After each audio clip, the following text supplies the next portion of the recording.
Membebani APBN. Janganlah membangun narasi pensiun membebani APBN. Pensiun itu kan gini, kalian juga punya pensiun ya? Besti-besti kan punya kan? Pensiun. Nah, kelihatan wajah Rita gitu.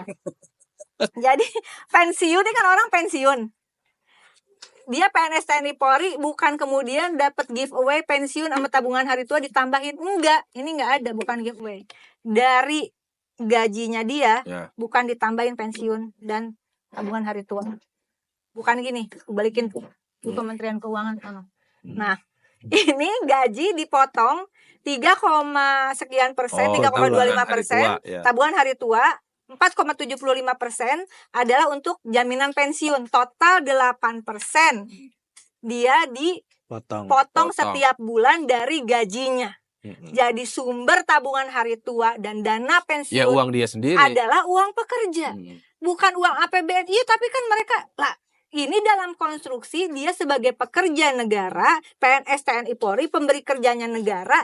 Swasta aja pemberi kerja ada cost sharingnya, tapi tidak di tabungan hari tua dan di jaminan pensiun itu adalah 100% milik pekerja. Lalu persoalannya apa? Persoalannya bahwa APBN itu harus menambal dana pensiun. Ini bisa krisis moneter loh kayak di Yunani akibat salah kelola dana pensiun. 2020 harus ditambal 125,5 triliun. 2021 128,3 triliun. 2022 130. 2024 harus ditambal dari APBN 164 triliun.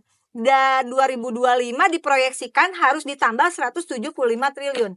Pertanyaannya, itu dana yang dipotong orang kerja puluhan tahun, duitnya kemana? Pertama, yang kedua, bagaimana model investasinya? Lu investasikan kemana? Kok sembarangan investasinya? Ingat loh, ini asuransi sosial, beda pengelolaannya dengan asuransi komersial.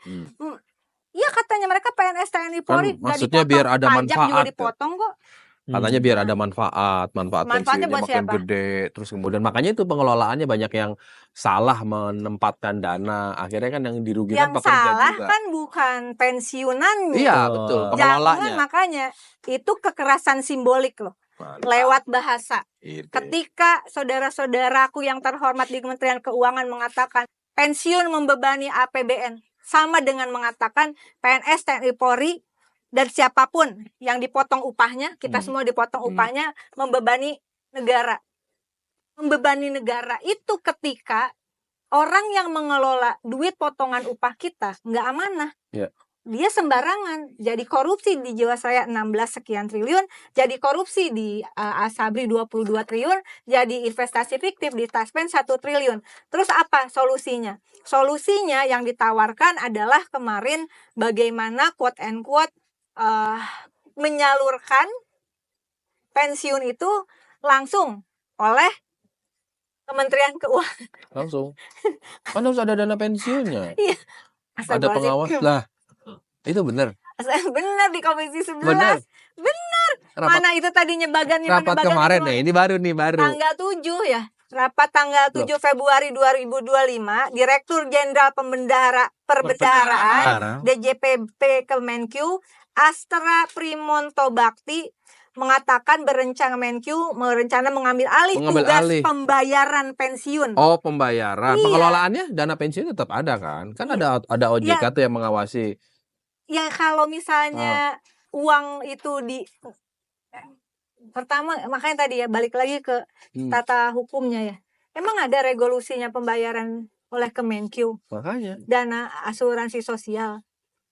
Itu dulu dong cek bahwa ini persoalan bagaimana APBN dibebani. Ini baru usulan atau risalah rapat? Enggak, ini udah. Tuh. Belum, nanti dia akan tapi belum jadi putusan ya. Baru usulan. Kalau enggak keburu diputusin mah. Semoga tidak segera diputuskan setelah diomongin di lanturan. Gitu kan kira-kira? Iya, karena itu ada duit total THT sama dana pensiun di unaudited cut off 2024 total 448,75 triliun. Berarti dia menarik dana dong. Aku tidak mau berasumsi ya. Tapi itu nggak bisa. Nggak mungkin kan? Benerin. Cara kerjanya dibenerin, perkuat pengelolaan investasi, tata kelola Iya, dan manajemen resiko yang pengawasannya, benar, iya. pengawasan agar investasi stabil dan Selama ini kan, menguntungkan begitu. selama ini emang betapa kasihannya ya, seringkali dana-dana pensiun itu dianggap uang yang tersedia, Dan uang dana dianggap murah. uang Padahal itu kan uang tabungannya orang. potongan upah. Emang kita regulasinya nggak cukup? Mungkin jangan-jangan Cukup. regulasinya sudah cukup, tapi pelakunya yang rada-rada kurang ajar. Ya, kurang Ayo, apa kurang adanya? hati ya.